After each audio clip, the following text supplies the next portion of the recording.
Neil Jamieson, a man who has been involved since the inception of KB United, as it was in 1978 in the National Soccer League.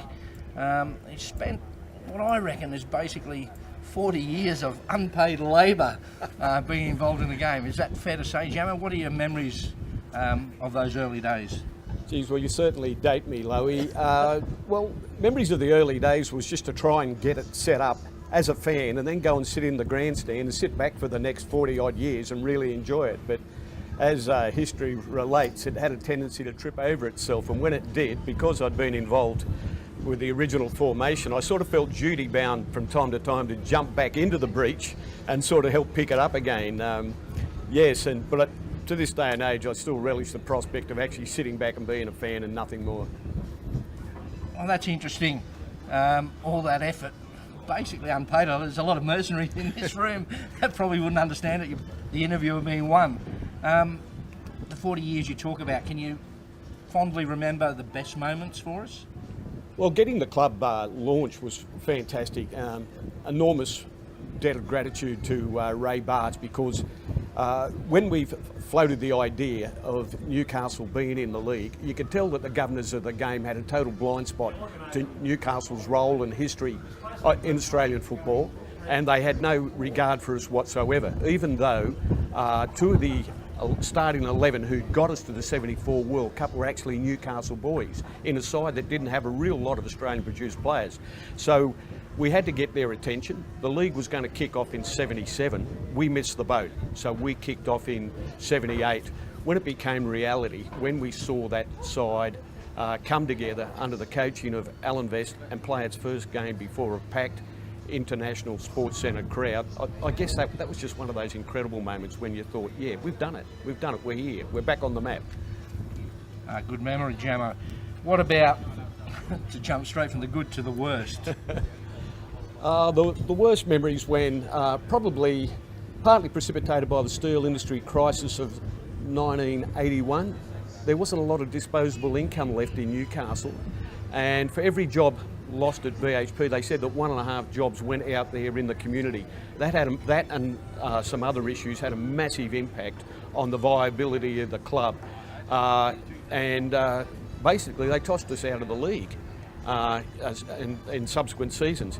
The irony of that there was one of the clubs, which was one of their favoured pets, that had a debt in advance of $600,000 to their bank. I think our debt was in the vicinity of $60,000 to $80,000, but they choose to throw us out of the league. I guess that what we learned at the time was that there was a little bit of resentment towards Newcastle because we're a community-wide club and a lot of the other clubs weren't, and they resented our model. Plus, to all intents and purposes, we were popular. We had community-wide support, and they resented that at the time, I think. Which brings us neatly to the current day with the Jets, a model based on no ethnicity, if you like, which is, one of the goals of the A-League. It has been all along. Where do you think we sit right now in terms of viability, long-term viability? Where does the game sit in comparison to those early days? Looking at the Jets in isolation, the continuing theme with Newcastle in the National League and then in the A-League was we were always cash short, we were cash poor.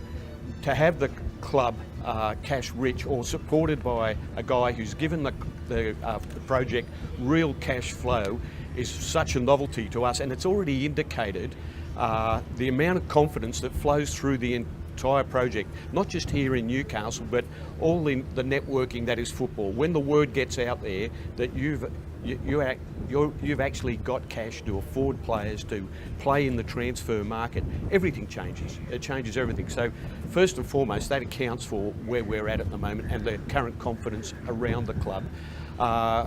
I think the challenge for the current custodians of the Newcastle Jets, while we're sitting in this good position, is to future-proof the club.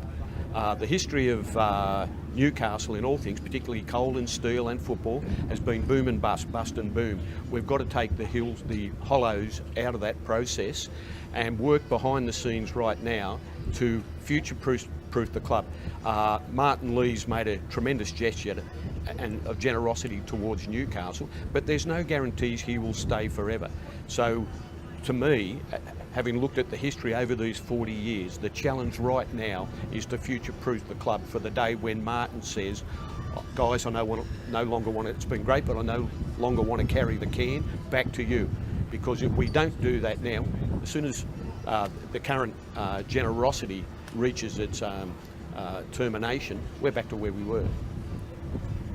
Well, it's been 40 years, but I can tell that the intensity and certainly the intelligence is still there. Can you tell us how your love affair with the code or the game began? Was it back to the Craig Johnson era? I mean, everybody in the room will know that you wrote Craig's autobiography and you followed his career and been an advisor and a friend and all those sorts of things. Was that the start of it for you? No, my dad loved the game. He played at junior representative level until work took him away from the game at the back end of the Depression. He and I used to religiously go and watch the national team play, whoever they were playing, whoever was here. Dad and I would go, and he really inculcated me with that love of the game. It helped that the grandparents' house, the house in which he grew up, was across the road from Adamstown Rosebud's gate, and I'd see those players walk in there, the Johns boys, etc. They're great players of that era, and as a young kid, they were like heroes to me. So I had this love of the game. That intensified with the prospect of Australia making the '74 World Cup finals, and I went to England in that era and watched as much football as I could. And when I came back, the plan always was, off the back of the World Cup euphoria of '74, to launch a national league. Well, the governors of the day, being who they were and not very good at their jobs, they missed they treated Rally Racing very badly after the World Cup. Two, they missed the jump. Instead of cashing in straight away in season 75 and being ready to go, they didn't really get it up and running till season 77. And I was horrified that the oversight that Newcastle was not going to be included.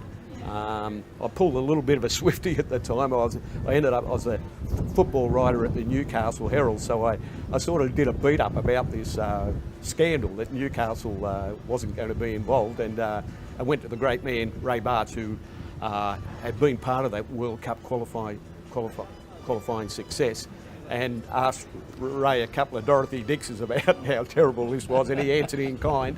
And the result of that was that we sort of got our heads together, and Ray was very well connected with the better thinkers in football in Newcastle and northern New South Wales, and he pulled those people to the table. We formed a steering committee, and out of the steering committee came the submission to get into the league, and the late Paul Trisley, who was a fabulous sports administrator, did it all honorary too, by the way, in his spare time. He wrote the bulk of that submission, and it was an absolute winner. It was just, they couldn't refuse us. And we came in '78 and played that first game in March of '78, and it was wonderful. It sort of justified all my thinking at the time, and I didn't have the skill set to do it, but I was lucky enough to get in contact with the people who did have that sort of clout and wisdom to actually get it up and running. Well, I'm not sure everybody in the room knows that, and we want to know a little bit more about Neil Jamieson. Obviously, very talented lead bowler at the Lowlands Bowling Club on very sparse occasions. A loyal member of the unofficial Merriweather Surf Patrol after the bike rides on a Tuesday morning, I believe. Yeah. But also a very, very well-respected journalist in his day. Just going back to that, can I just ask you, in your journalistic career, are there any people that you may have interviewed that stand out as somebody that, opened your eyes or gave you some sort of vision that there was a better way, there was a better prospect for you, for the town? A guy who was, this would probably surprise many, who really opened my eyes to about what constitutes the element of success when you've got a very complex project in front of you, and how to break it down into the elements that actually produce success. And that was John Bertram, the skipper of Australia 2 when they won the America's Cup in 1983. Bertrand was a engineer by trade, and he'd gone to MIT in Boston, which is one of the great science and engineering faculties in the world, and that changed his thinking. He saw how America and Americans approached the prospect of success, how they went about it, and he learned much, and he brought that thinking into that project, and he brought sports psychology or professional psychology into the project. He broke complex tasks down into do what's in front of you, play the next thing, and almost that mantra, the next thing. Don't let the complexity of the process blow your mind. Just do the next thing you have to do, because life or any challenge is just broken up into a whole series of next things. And subsequent to interviewing Bertrand, he gave me a copy of his book, and I read that from cover to cover. And it was almost a blueprint for how to do complex tasks like form and structure a football club and run it successfully. And so that was one guy. One of the things you get to do as a working journalist, you get to interview a whole bunch of successful people, and there is various themes that come across, common traits in what made them successful. And you often ask them, you seem to make the right choice, and they'll say, no, I made a choice, and I backed myself 100% with that choice. When I looked at the choices that I'd pushed aside, I never looked back at them again. I'd push them aside, and I backed the one choice that I made. If I backed A over B, I went 100% with A. I never looked at B again. And so that was a very compelling lesson. And when you pooled all the combined knowledge of those people, that was one of the common denominators that came through. But when they made a choice, they went 100% with that choice. They never diverted. All right, gentlemen, we're running out of time. I'm sure the audience is already raucous and had a few drinks.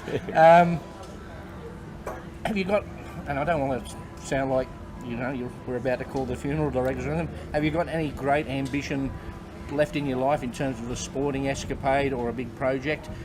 And maybe you can tie it in with this one. If you had one interview that you could choose from anywhere in the world that you haven't been able to get, but has maybe never been possible, never been on the table, who might that be? Probably the Dalai Lama. I think. I'm guessing that. Who does he support? I think he would have made a good coach. I think if just that innate wisdom that comes to it, because that's one of the great common denominators about sport is the thing about happy dressing rooms, and he seems to be an eternal optimist. So if you had sort of the football acumen of, say, a Jose Mourinho and the lighter side of the Dalai Lama, maybe you got the perfect manager. I don't know. I guess in terms of I still have this wonderful ambition, or that for Newcastle and this region to be all it can be as a football entity. I don't think it's reached its potential yet. And I think in terms of reaching its potential, it's not so much us switching the outside world on to what we've really got going for us here, but for us actually realising it ourselves that we really do have something special here, and we've just got to maximise it and let it achieve its own potential. Well, as an ex-footballer and a football fan, I can think of no better ending than a happy ending, really, Jammer. And I'd like to thank you for your insight, for your wisdom, and for your contribution to 40 years of endeavour and football in the Hunter region. We're sorry you couldn't be here today. I sincerely hope that you found a TAB on Lord Howe Island. But again, thanks very much on behalf of everyone in the room. Cheers, David, and a big shout out to all those people who have made great friends with over those 40 years. It's been a treat. Thanks, mate.